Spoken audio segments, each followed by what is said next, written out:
Thank you very much to be here to enjoy this amazing moment. And I'm the Winkler Scholar of 2011. And I'm a second year DPhil student. And basically my work is to culture human tissue in a flask and to use it to test drugs instead of using animals. And as we know, animal testing is a very controversial but still very traditional way to test drugs, including anti-cancer drugs. So using our tissue engineering method, we can have the right information directly from human cells instead from animals, which have totally different genes from humans. And also, this is going to be a method with great hope in the near future. Based on my understanding, tissue engineering might be one of the most important green industries in the near future. We are talking about recycling every day, but what is more significant than the recycling of human tissue?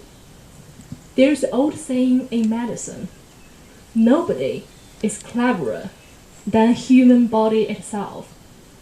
So instead to build something from scratch, we can use the materials in the existing clinical samples or clinical wastes to rebuild them into artificial human tissue as the replacement of real human tissue. And that's the basic idea of tissue engineering. Before I came to Oxford, I spent 6 years in one of the best medical colleges in China. And before that, I went to the best high school in China. So during that time, my typical day was to read in the library and to play the accordion, to play the piano, and doing some illustration for my little poems. And during that time, I didn't know my top quality education had already exhausted the savings of my parents. And my parents, they're good representatives of Chinese parents.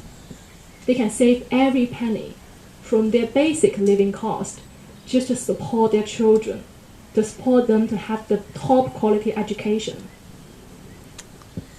So my first year in Oxford was actually struggling between working hard and finding part-time jobs. And I found a very interesting thing. I was always rejected by being overqualified. And after a few rounds of interviews, the first lesson I learned here is actually being overqualified is just a polite way of saying not qualified in the right way.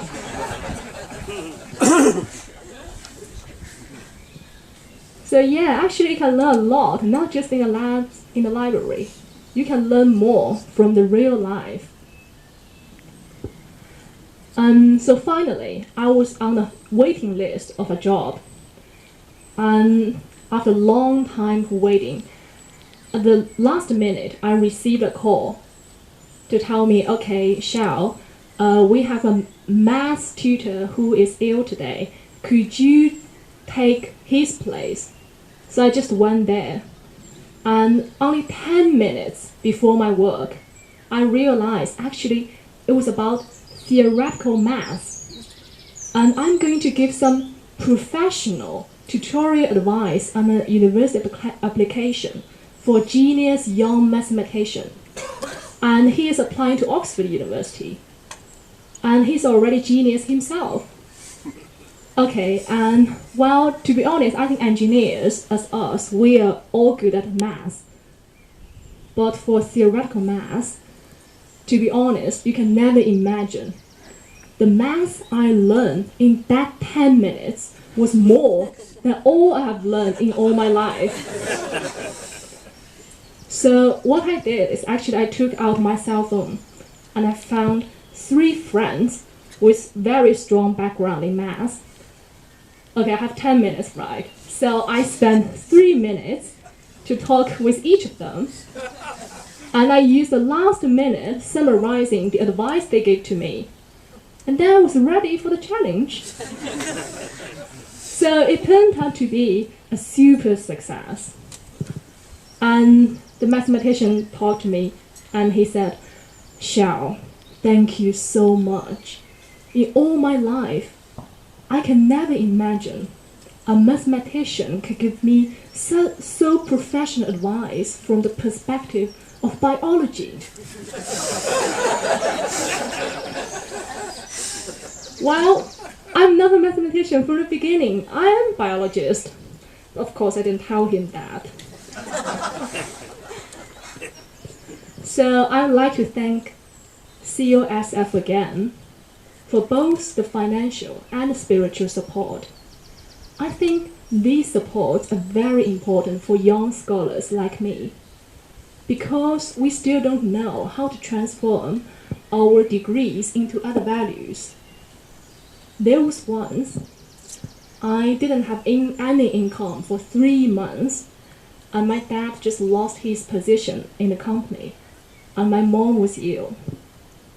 So every night, before I went to bed, I was thinking, there is COSF community there to support its scholars just in case of any emergency. And that reassurance gave me the confidence to keep trying towards the next day. I'm doing experiments in the lab at the same time. Also, I have been invited to interesting dinners with Mr. and Mrs. Pearson. And I have been to see a play with Mrs. Araceli Keelan. And all of these activities remind me of the resource the whole Oxford experience can provide to me, and give me confidence in my future, and also give me courage to look at things from the height, but to do things at the ground. So I hope one day I can come back again to COSF, and probably 10 years later or 50 years later, I can come back again and to share with you more of my life stories. And hopefully these stories can be more interesting and more successful. Thank you very much.